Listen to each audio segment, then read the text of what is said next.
Good morning, everyone. Hello. Before we start our soul singing today, I invite those of you joining us online to grab a chalice or candle that you can light with us when we light our chalice. I invite you to stand in body or spirit as we join in singing hymn number 360. Here we have gathered. That's 360.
It's a good morning.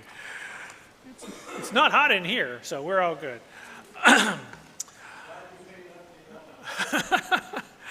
Welcome to our multi-platform space here at the Unitarian Universalist Congregation of Miami, or as we affectionately call it, UU Miami. As a member of the Unitarian Universalist Association of Congregations, we bring a liberal religious voice to the great city of Miami. I am Reverend Tom Capo, the minister here.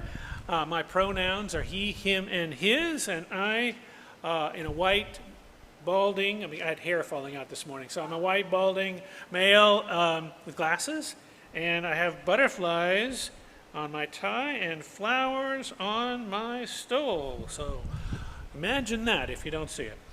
Up on the chancel with me is Joseph Toledo, our multiple accomplished pianist, and and Carly Pulaski, who will lead us in hymns and sing a special song for us later in the service.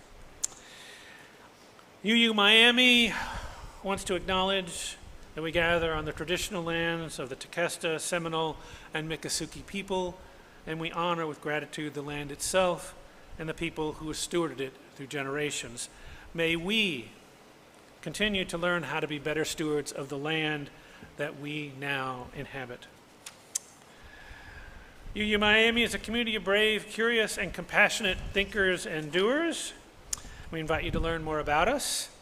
You can go to our Facebook page, our Instagram, LinkedIn, web pages, all kind of stuff out there. Or you can talk to me after the service. Just look for the guy with the butterfly tie. Or some of the people with yellow lanyards might be able to talk to them too. Or you can email me at minister@uumiami.org.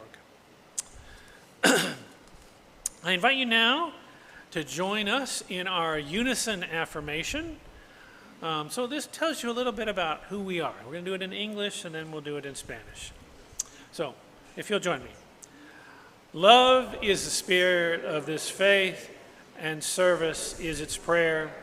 In love we agree to dwell together in peace, to seek knowledge in freedom, and to help one another. Joseph, if you wouldn't mind.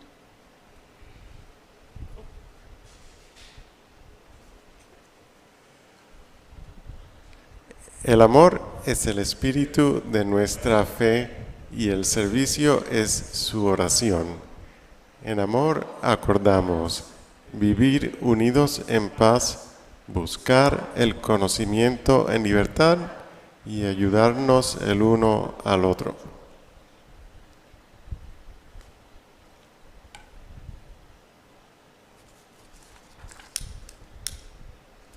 This morning we light the chalice with these words from a Buddhist Thanksgiving prayer.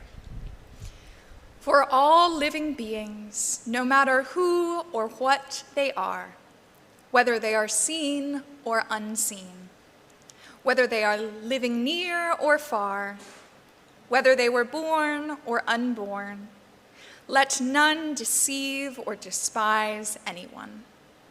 Let none harm anyone through anger or hatred. May all things be safe, peaceful, and happy. As we enter this time of worship and reflection, may we all be safe, peaceful, and happy.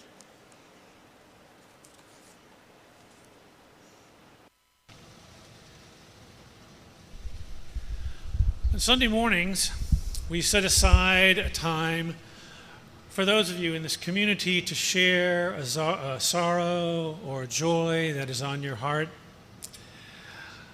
You know, we as a community want to walk with you in your sorrows and be happy for your joys. As you come forward, please say your name as you share your joy or sorrow with us. Just a second, Bob. I want to take just a moment to share a little bit about climate change, because we have seen its impact across the globe, but no more so than this week in Maui. And the devastation and the deaths and the people affected, it is increasingly challenging for us to see disaster after disaster and not feel empathy for all the people who are affected by it. So, my friends, as we think about all those people and all that's going on in our world with climate change, perhaps we could each think, each in our own way, how we might make a difference, how we might help curb climate change, each in our own way, and hold in our hearts those people who have been impacted. Thank you.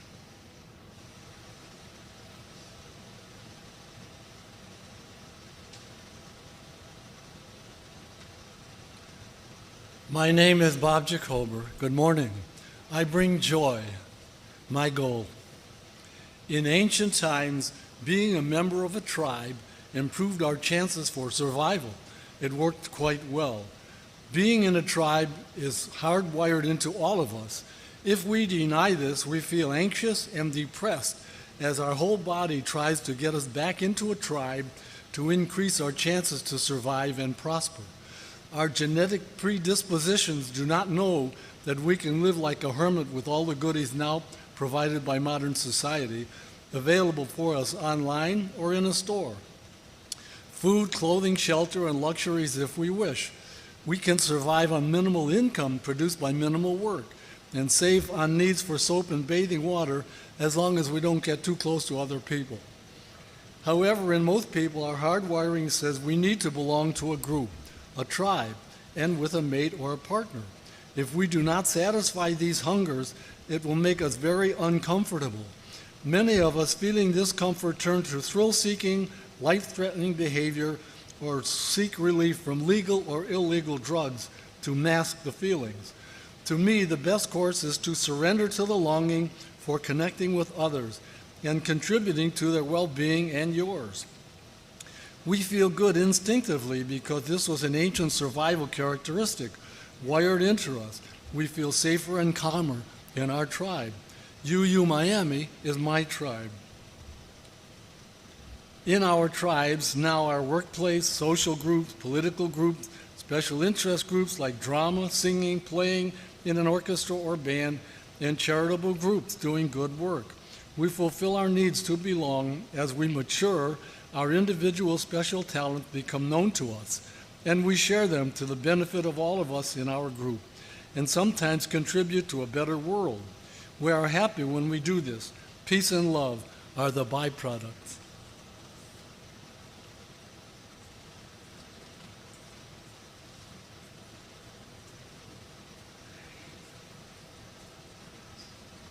I brought a prop this morning. It's the Sunday Miami Herald. You don't know what I had to do to get it delivered to my house. Or maybe you do. I ended up writing a letter or sending an email to the editor-in-chief of the Miami Herald. And it was amazing. I got a phone call that night asking what was the problem. I told her in exquisite detail. My paper was delivered to my doorstep this morning. I didn't have to walk out. It was wonderful. Oh, and by the way, I used to deliver the Miami Herald, so I know of what I'm speaking.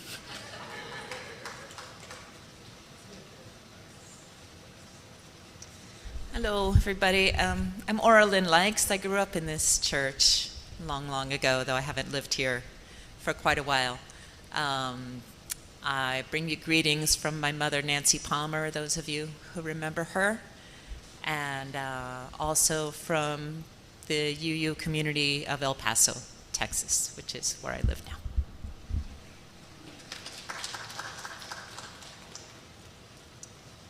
Good morning. Hi, I'm Jessica Lamb. I'm here with Bridget Lamb, and we have good tidings because we want to introduce our newest member of the family, my granddaughter, her sister. My baby sister. Autumn Janelle Yolanda Lamb. So, welcome her to the world.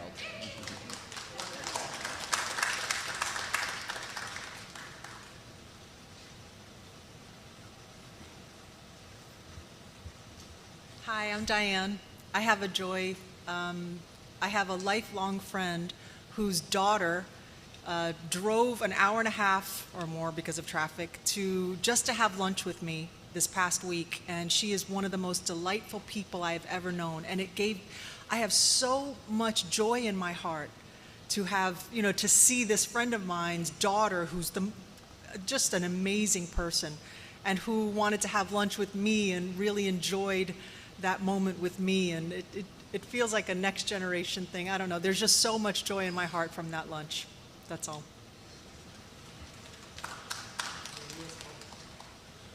Good morning. CJ Weber here with a joy from something that's almost become routine, mundane part of my life, at least during the summer, and that's my trips to Spain with the autistic child that I've been working with since he was 12 years old, and he's getting ready to be 21 as of this next birthday around Thanksgiving.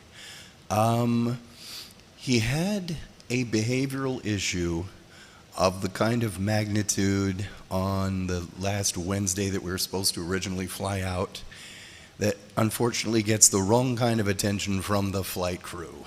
We actually had to deplane and try again on Friday to get an open booking for the next available flight. And thankfully, someone had the common sense to place us directly in front of a bulkhead instead of having us surrounded by any other people, which is a recipe for disaster and far too much stimulation for most people without the ASD issues. But of course, this is a young man that had them. Once they did that, it was just him and I, me dealing with his little idiosyncrasies and behaviors as they come up, and no one else needed to get involved in any way, and no one else was collateral damage. So, and the flight out was great to Spain and back again was uneventful. And I want to give a little shout out to the ground crew at American Airlines in Miami International Airport, because every single one of them were very much on our side and really wanted to make sure that he flew out on Wednesday. But there was one holdout who just wasn't willing to fly with him because of things that they had seen, and everyone else in the flight crew was, apologizing and saying, I'm sorry, we have one apparently intolerant individual among our crew, and that messed up the whole thing. But I'm glad people are recognizing the need for tolerance. I feel like that's the joy I'm wanting to share. So, thank you.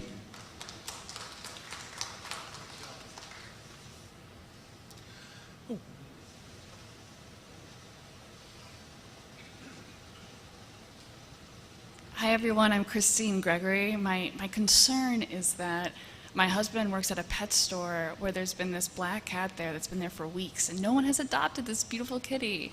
So if anybody's looking for cats, we have a candidate over here. Please go to the pet supermarket in Coconut Grove, or my husband will bring the cat home and we don't have space for another one. So thank you.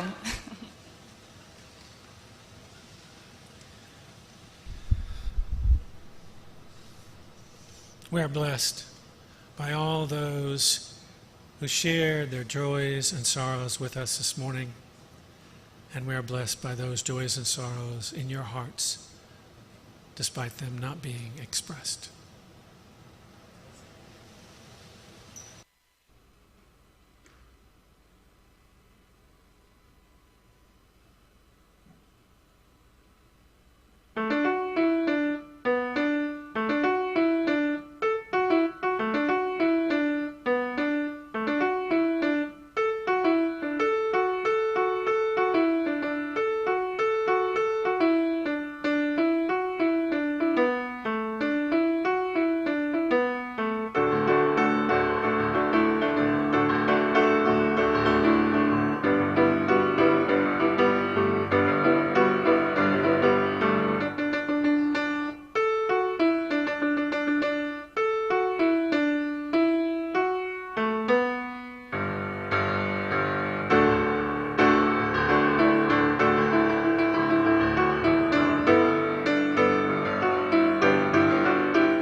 Did I not tell you he was good at that?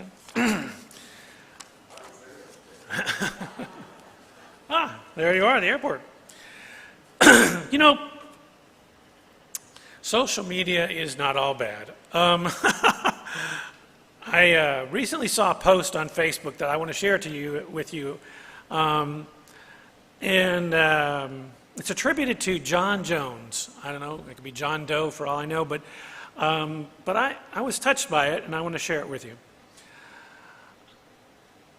Recently overheard was a father and daughter in their last moments together at the airport.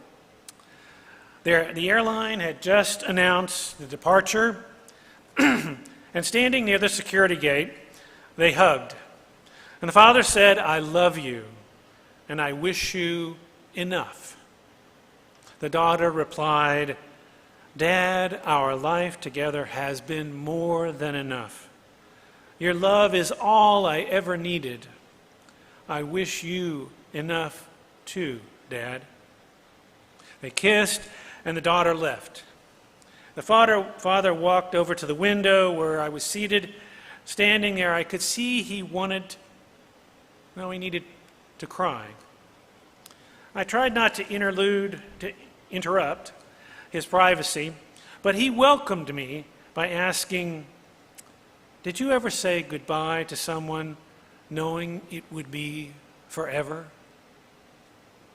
"Yes, I have," I said. "Forgive me for asking, but why is this a forever goodbye?" He said, "I'm old, and she lives far away. I have challenges ahead, and the reality is the next trip back will probably be for my funeral." "When you're saying goodbye," I said to him, "I heard you say, 'I wish you enough.' May I ask what that means?" He began to smile, and he said, "That's a wish that has been handed down from other generations. My parents used to say it to everyone." He paused and looked up as if trying to remember every detail. And then he smiled even more. And he said, "When we said, 'I wish you enough,' we were wanting the other person to have a life filled with just enough good things to sustain them." And then he turned to me and he shared the following. "I wish you enough, son, to keep your attitude bright, no matter how gray the day may appear. I wish you enough rain to appreciate the sun even more. I wish you happiness to keep your spirit alive and everlasting. I wish you enough pain so that even the smallest of joys may appear bigger. I wish you enough gain to satisfy your wanting. I wish you enough loss to appreciate all you possess. I wish you enough hellos to get through the final goodbye." He then began to cry, and he walked away.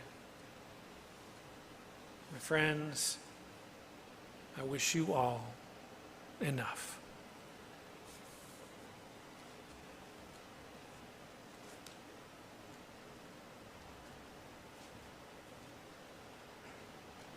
For those of you watching our service online, I invite you to take out your smartphone, open the camera app, and direct it at our QR code.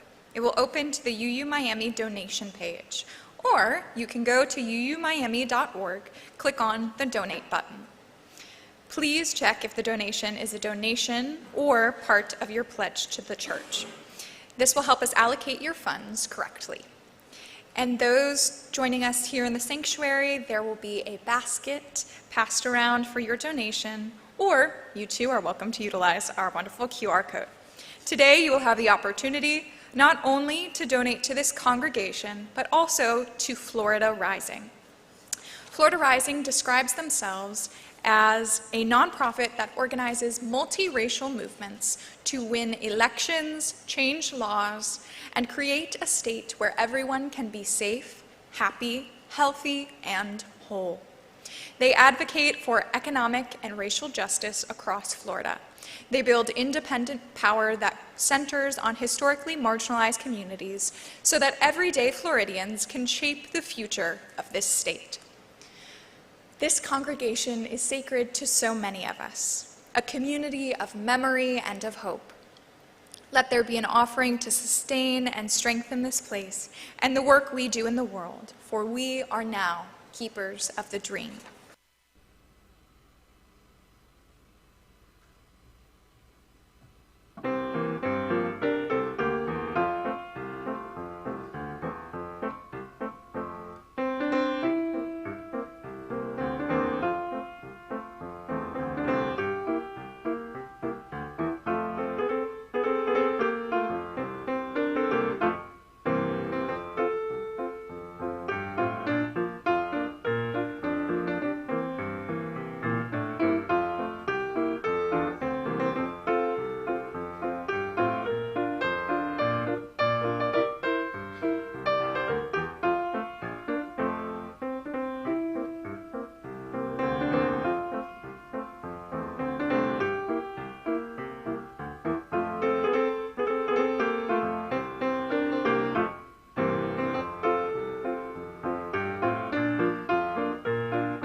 There are pieces of that I seem to remember. I don't know. Maybe there's a song in my head about it.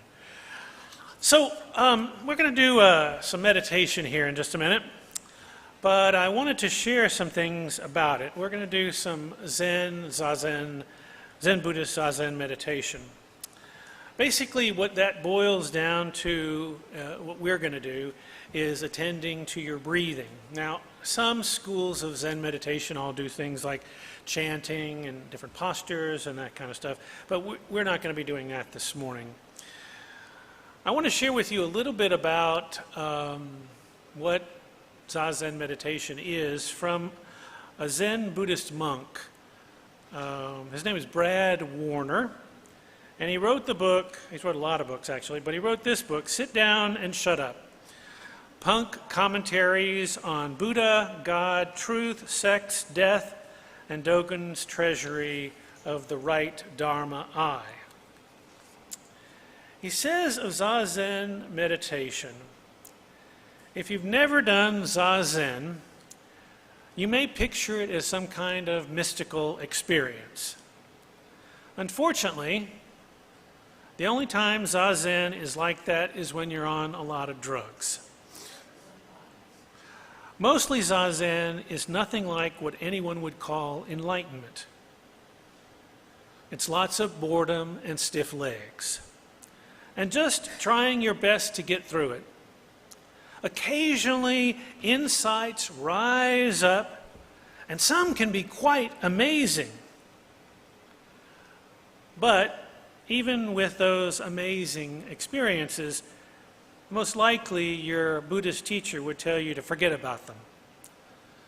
However, the only way to really understand Buddhism is to do Buddhism, which means to do Zazen yourself. Because Buddhism is not about words. When you are ready to really experience real Buddhism. Sit down and shut up, for that's where real Buddhism is.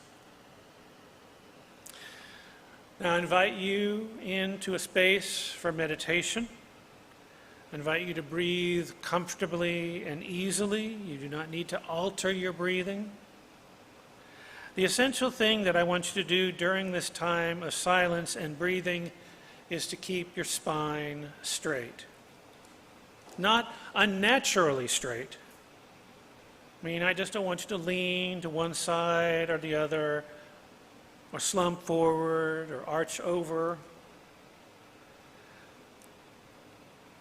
If you can, align your ears with your shoulders, your nose with your navel, and don't lean against the back of the chair. Zazen is essentially a balanced pose. Balancing while leaning really isn't balanced. In a moment, I'm going to ring a chime. And when I do so, I want you to bring your attention to your breathing. If you get distracted from paying attention to your breathing, just gently bring your attention back to your breathing. And again, and again, and again, bring your attention back to your breathing. You will be distracted. That is normal and natural. There may be thoughts that go through your mind, normal and natural. All I'm asking is that you spend some time in silence, attending to your breathing. I will ring the chime to begin, and I will ring the chime to end. So now bring your attention to your breathing, feeling the air go in and out of your body.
Gently bring yourself back to this time, this place, this community.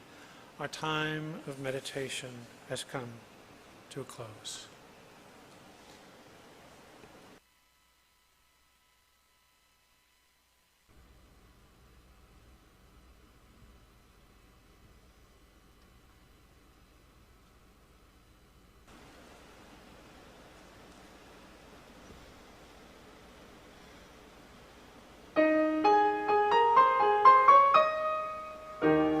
Tis the gift to be simple, tis the gift to be free, tis the gift to come down where you ought to be.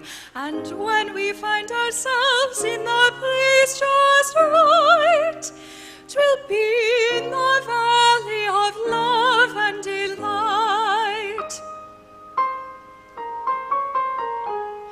When true simplicity is gained, to bow and to bend we shan't be ashamed.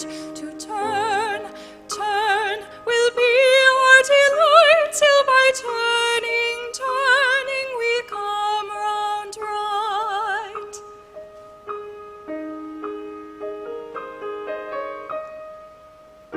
Tis the gift to be simple, it is the gift to be free, tis the gift to come down where you ought to be. And when we find ourselves in the place just right, 'twill be in the valley of love and delight.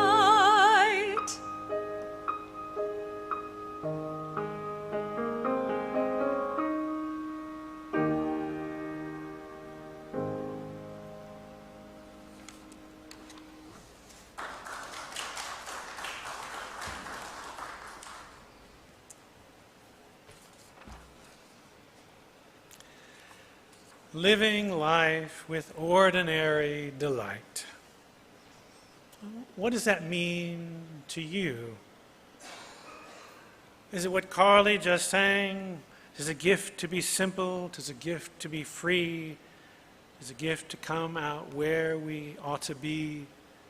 And when we find ourselves in the place just right, to be in the valley of love and delight. What are the ordinary, simple gifts of your life that make it worth living, that make it delightful?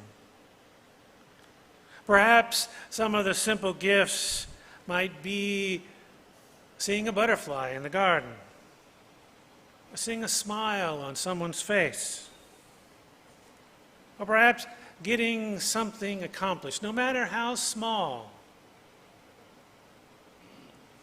Or perhaps getting a hug. I got a lot of hugs this morning. I was very much appreciative. Lots of delights. Do you notice, affirm, and feel grateful for the simple delights that life offers? And do these ordinary delights impact your day, your emotions, your attitude? Should they? Do you want them to? Last week in the sermon, I ended the sermon with a quote, and I want to share that quote with you again. It was written by writer, activist, and facilitator Adrienne Marie Brown. Put your attention on suffering, which is constant and everywhere, and it will be all that you see. Joy will come and laughter, but you will find it brief, possibly even a distraction. Pay attention to joy and delight, being connected with others, feeling whole, and you will find them everywhere. Your heart will still break, you will still know grief, but you will find it a reasonable cost for the random abundance of miracles and the wild rhythms of love. You know, I ended the sermon last week with that, but it didn't just go away. It stayed with me all this week in my heart, in my head.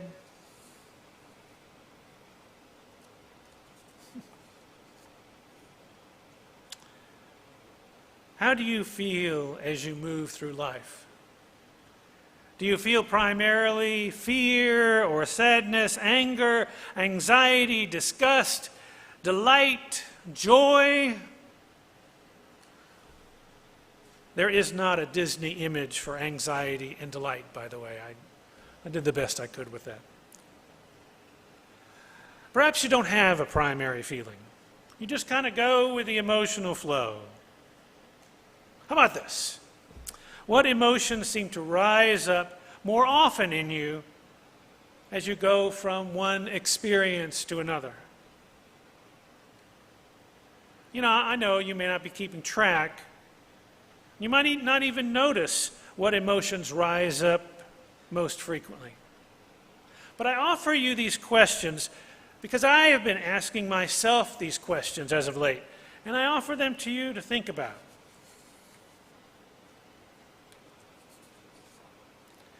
When I became a Unitarian Universalist minister, which was, by the way, 20 years ago this October, I started asking myself more questions about my feelings, my reactions, my attitudes, my spirituality. I can tell you for many years before I became a minister that I was a pessimistic person. I was quite insecure, at least in some areas of my life. For instance, I was pessimistic about finances and financial stability. You know, despite the fact that we always had enough money to pay our bills. We had enough money to raise our kids. We've owned multiple homes. We've never wondered where our next meal is coming from. We were able to go to festivals and movies and restaurants. Now, granted, several of our meals were a little plain. Many of the festivals were free. We generally went to the movies at the early bird matinee special price. And the restaurants, well, we don't go to restaurants that often. We never did. But when we do, we try to go with a coupon. But we never really had, factually speaking, insecurities about finances, except in here.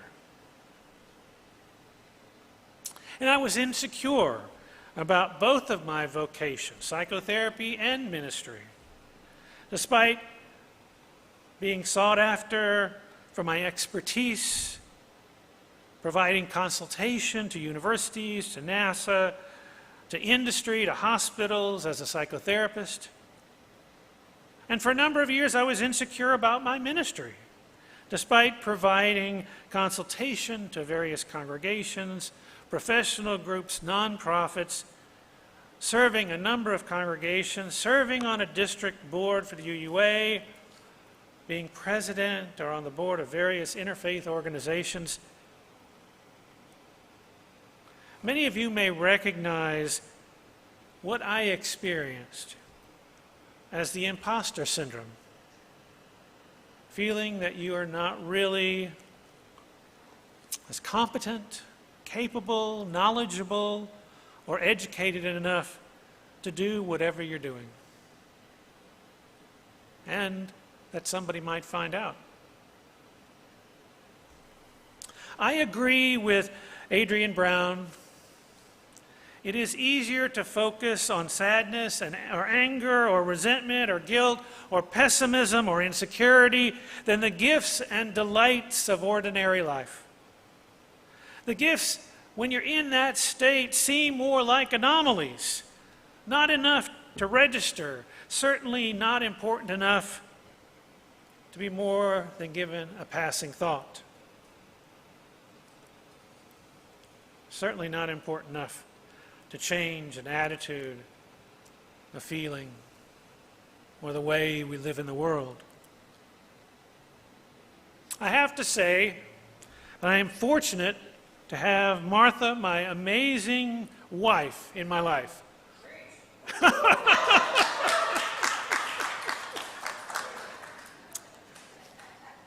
Martha said it was all about her in the sermon, but it's not really.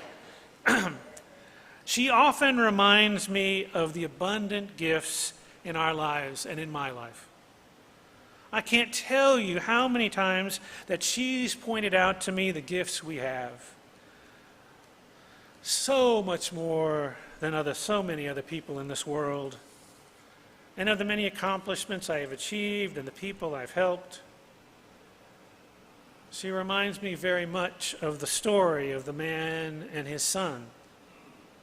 You know, I wish you enough. Martha reminds me I am enough, I have enough, we are enough, and we have enough. In fact, we have so much more than enough. What might change if you started every day by looking in the mirror right into your eyes and saying, I wish you enough? What might change? And what might change for someone else if you went up to them and you just said, I wish you enough? I wish you enough sun to keep your attitude bright, no matter how gray the day may appear. I wish you enough rain to appreciate the sun even more. I wish you enough happiness to keep your spirit alive and everlasting. I wish you enough pain so that even the smallest of joys may appear bigger. I wish you enough gain to satisfy your wanting. I wish you enough loss to appreciate what you possess. I wish you enough hellos to get through the final goodbye. I wish you enough. You know, I acknowledge that I may not be the best at anything in particular, but I am enough to accomplish a great deal and help many people. And I believe that is true of all of you. You are enough. It's taken me a while to get to a place where I believe I am enough and I have enough, actually more than enough that I really need. And I wish you, each of you individually and us as a congregation, experience enough.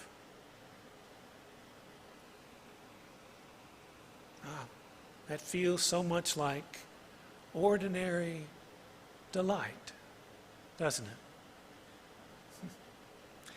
Over the years, with Martha's many reminders and my internally looking within, asking me questions about what I want, need, desire, what I actually want to feel, what attitudes, what I want to carry through my life. With her support and my internal reflections, my attitudes and reactions have mediated. And I notice the gifts of life more frequently and am more grateful than ever for them. The stain of pessimism and insecurity have almost completely been washed from my heart. But I have to tell you, honestly, it's been a decades-long process, and that I continue that practice even today. I want you to see this little image. Now that's in your dishwasher, right? Put where you put your utensils. Doesn't seem like much, does it? It's a perfect example of the process, though. You know, any of us could get to a place where we get so angry about something as small as who's going to put the utensils away in the dishwasher. It's something we all can do. And when we feel those powerful emotions about something that's seemingly so simple, we are more vulnerable to insecurities, negative attitudes, powerful emotions.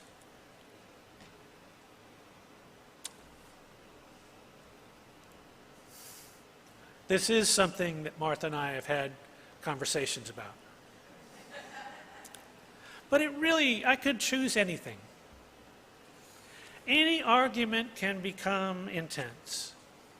Any argument where emotions rise up and you find yourself easy to react, to let emotions control you or cause you to revert back to old ways of being, will keep you from experiencing ordinary delight. And keep you from getting what you really ultimately want to feel and want.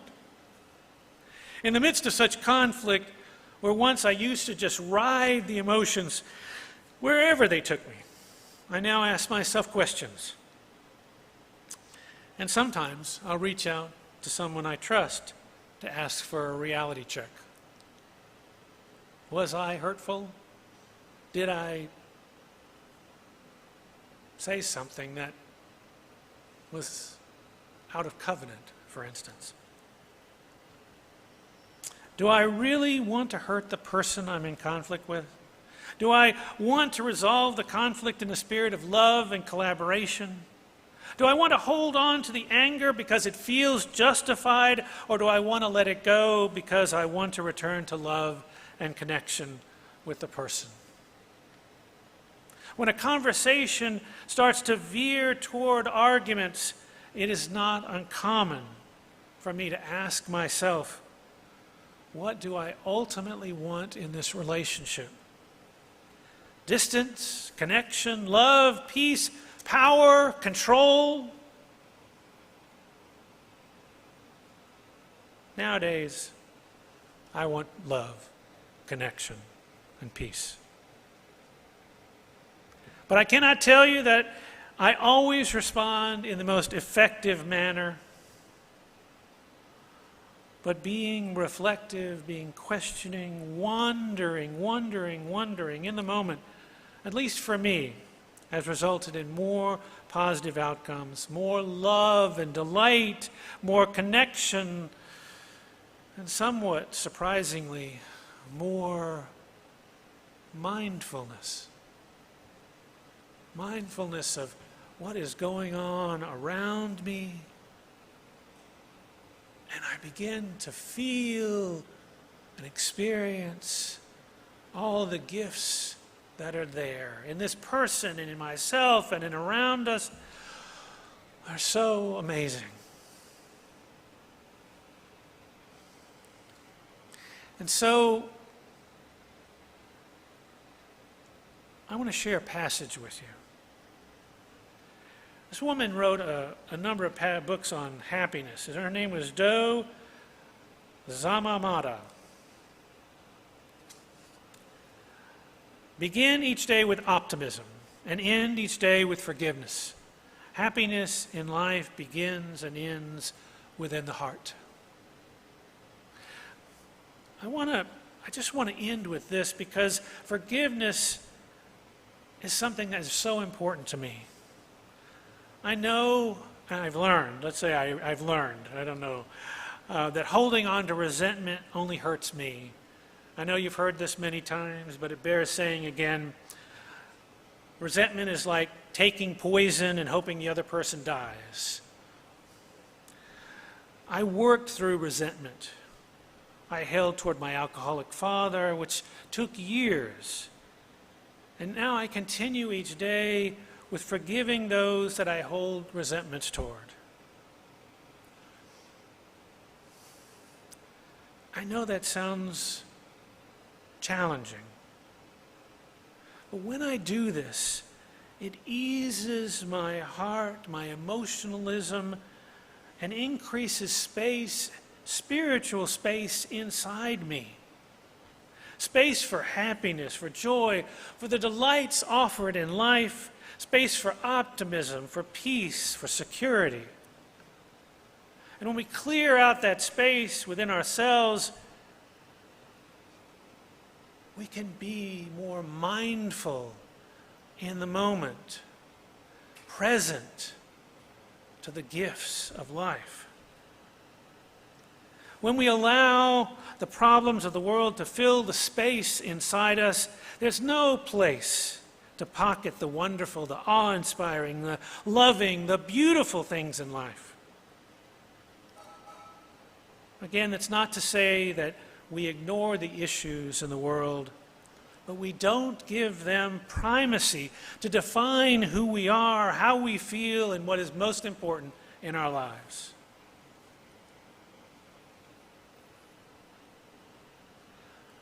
So now perhaps you know a little bit, if you didn't before, about creating space, about reaching out and paying attention to the wonderful, delightful things in life. And I want to leave you with an invitation. As you make more space inside yourself, listen to these words by poet Mary Oliver. Oh, do you have time to linger for just a little while out of your busy and very important day for the goldfinches that have gathered in a field of thistles, for a musical battle to see who can sing the highest note or the lowest, or the most expressive, or the most tender. Their strong, blunt beaks drink the air as they strive melodiously, not for your sake, and not for mine, and not for the sake of winning, but for sheer delight and gratitude. Believe us, they say. It is a serious thing just to be alive on this fresh morning in this broken world. I beg you, do not walk by without pausing to attend to this rather ridiculous performance. It could mean something. It could mean everything. It could be what Rilke meant when he wrote, "You must change your life." Amen.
I invite you to join me, standing in body or spirit, in singing number 12 in our gray hymnal, O Life That Maketh All Things New.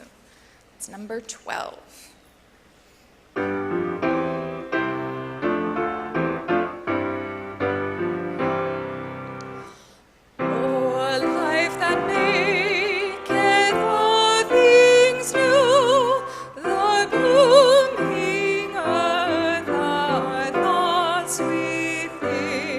Pilgrim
souls, pour on your youth, one in the lighted thought of God. A freer step, a fuller breath, the wide horizon's grandeur view, the sense of life that knows no death, the life that maketh all things new.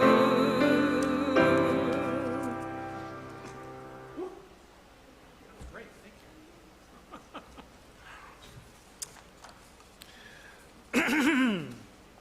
Well, I just want to offer some thanks for all the people that run the service, run the church, all of our staff, and volunteers. So there's professional staff like Joseph and Steve and Cheryl and volunteer staff.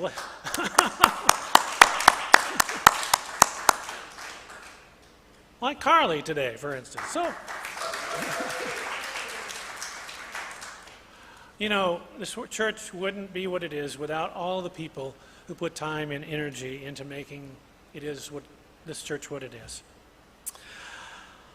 Well, please watch for our weekly newsletter. If you're not getting it, please let me know. I'll be sure that you do. We have a little form out there for those of you who are new this morning that you could put your name and email on, and we'll be sure that you get it. Please stay after the service. We want to thank the Pontieres for lunch today. They are providing us lunch, so thank you.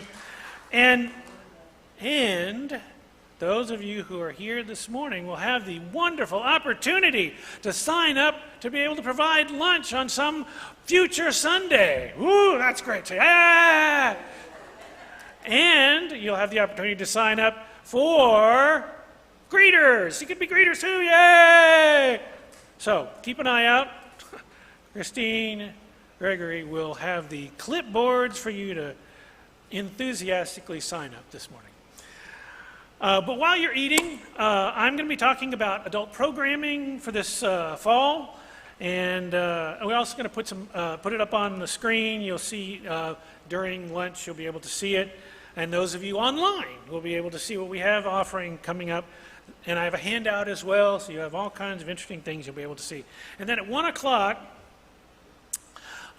Jessica will present a wonderful, amazing presentation on what the children and youth will be doing this fall. It'll be on Zoom and in the Emerson room. So, and it'll be recorded. It'll be recorded too, so if you don't see it, you can see it later. I wanted to let you know to remember that we do have Saturday morning meditations. Went too far. At 9:30 in the morning, it's on Zoom. If you want a short meditation to start your Saturday morning, please join us. I'll have something new each time. And then next week is our water communion. Please remember to bring a little water from your physical, emotional, or spiritual experiences this summer. This is a unique Unitarian Universalist ritual that helps us begin our church year. And then after water communion, drumming! Woo! We have a drum circle. So lots of good stuff going on. And whether you're online or here, please join us when you can. I offer these closing words that were written by one of our forebears, Reverend Richard Gilbert. As we leave this community of the Spirit, may we remember the difficult lesson that each day offers more things than we can do. May we do what needs to be done, postpone what does not, and be at peace with what we can be and do. Therefore, we learn to separate that which matters most and that which matters least. Amen. Now I invite you to stand, if you would stand up, and make this something different. Okay. Well, we used to do this before COVID. Now I'd like you to turn around and greet those people around you, particularly those you don't know. Say good morning, say who you are, get to know them. If you want a hug, that's the person. And Joseph, if you'll play some music to lead us out.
Hello, everybody.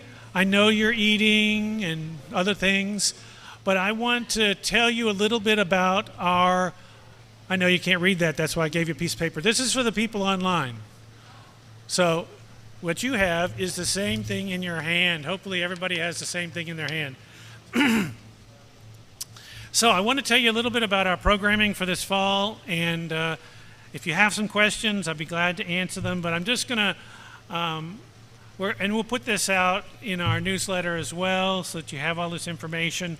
But I wanted to tell you that we have a really full lineup, and there's some other things coming down the pike that are possible as well. I'll tell you some of those things I'm working on as well.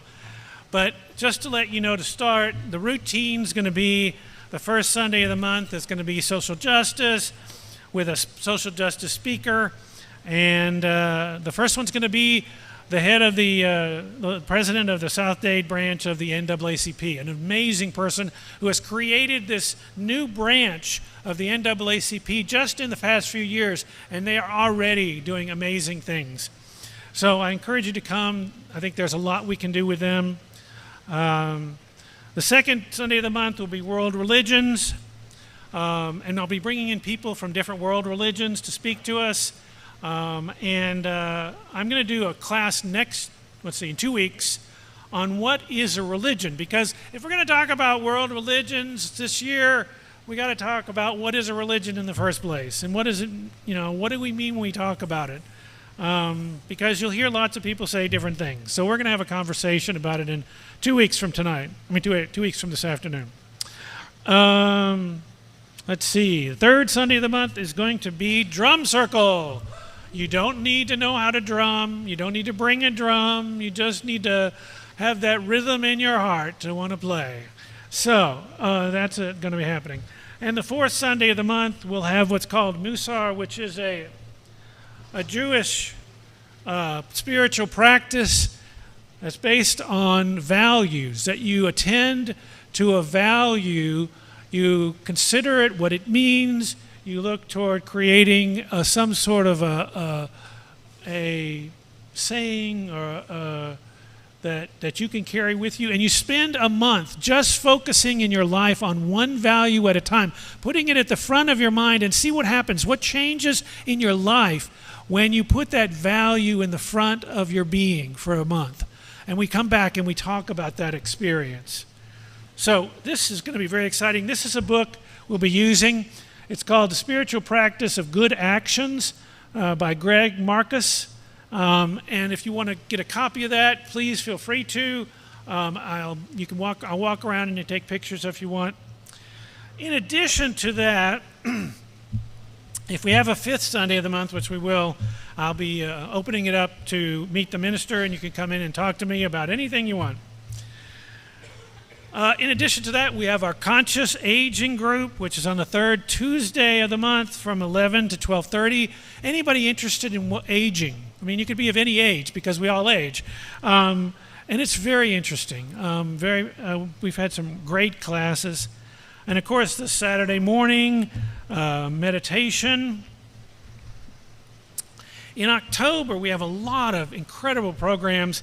October 8th, I want to thank Jessica for this. She's already left to set up for her program. She has helped us gather together a panel who'll be talking about expressions of faith and religion from gender diverse perspectives. There's a gender diverse cantor from a Jewish community here in town. An Islamic person, a person who is, I guess, secular, and Jessica, who's more mystic, and they are all transgender, and talking about their perspectives. We'll also have a presentation by a group called Mental Health Wellness, Tell My Story, a presentation on how to talk with your children and youth about mental health. We'll have a short film and a speaker here on that. October 22nd, we're going to have an interfaith potluck with people of faiths from all over Miami. Islamic, Jewish, Christian, Buddhist, Hindu, they'll all be coming to join us here. You'll have to RSVP, and members of the congregation, we're going to provide beverages and make sure that things run smoothly. We're in the planning stages right now for going out to do visits to various faith communities. Jewish, Hindu, Islamic faith communities have already agreed for us to come out, as well as they're going to come here and provide information about their faith communities. In January, I have Paul Rauschenbusch, who's the president of Interfaith Alliance, a national interfaith organization, coming to talk to our congregation on a Sunday morning about Christian nationalism and what to do about it. He's going to be here for a whole week. He's going to be talking to people in Miami, doing presentations for anybody in Miami on Wednesday night. He's going to do a training on Thursday. He's going to do another speech with a movie on Thursday night. Then he's going to be here on Sunday and he's going to preach. We're also going to have a congregational safety training. I mean, we live in a world, unfortunately, where that's necessary. FEMA is going to come out and provide that. And we're also working on learning who our local police representatives are and having more connection with them. And of course, we'll have our Blue Christmas, our Solstice, and our Christmas Eve service. We're invited to participate in a unity walk downtown Miami, sorry, wrong city here, November 5th. Some of our members and I participated in it last year, and we are going to be in Pride this year. We're going to make that happen, and that's April 14th. There are some other things I'm working on right now, bringing a speaker in to talk about Hindu nationalism, which is very similar to what we experience here as Christian nationalism. We'll be having so many other things I'm working on. But if you have questions, please ask me. I want to please invite all of you to put these things on your calendar. Try to make it when you can. All of these are the beginnings of our programming. I had one question for you guys, so I'm asking you, turn over here for a question. I don't have a book study. We had a book study for the past few years. How many people are interested in some kind of a book study? Okay, so if we start a book study, we got 4 or 5 people. Now, do you want it to be on something? So I'm going to give you a couple of choices. Social justice, social issues of any kind, particular? No? Okay. All right, social justice. Now, we have choices. What I'll do is I will send an email out with a questionnaire on which kind of book you'd like to read. And if you will send me back that survey, then we'll choose a book for this fall. Now, we'll do that. Do you want to do that online? Online first? Do you want to do it online? Would that be preferable? In person? Who wants to do it in person? Some people want to do it in person? All right. I will I'll put that in the survey as well. I'm happy. I love doing a book study. We didn't have as many people show up in it last year, and so I really want to be sure that we want to move forward with it. If we have people who are interested, we're going to do it.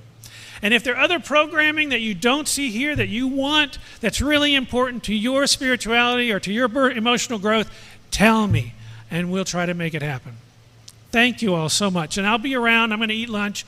Talk to me if you have any other questions, and you can take a picture of the book if you want. All right. Thank you.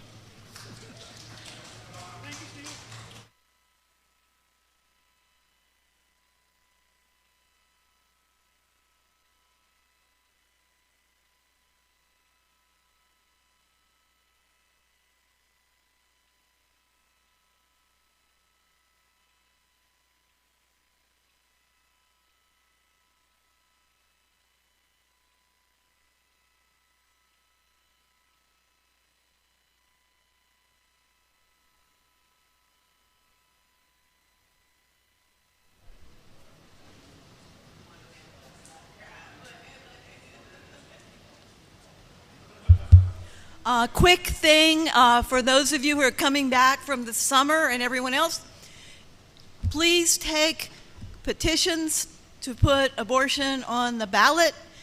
Just like in Ohio, we're doing that throughout the state of Florida. And give them to get signatures from your registered voter friends and family in Florida. Thanks.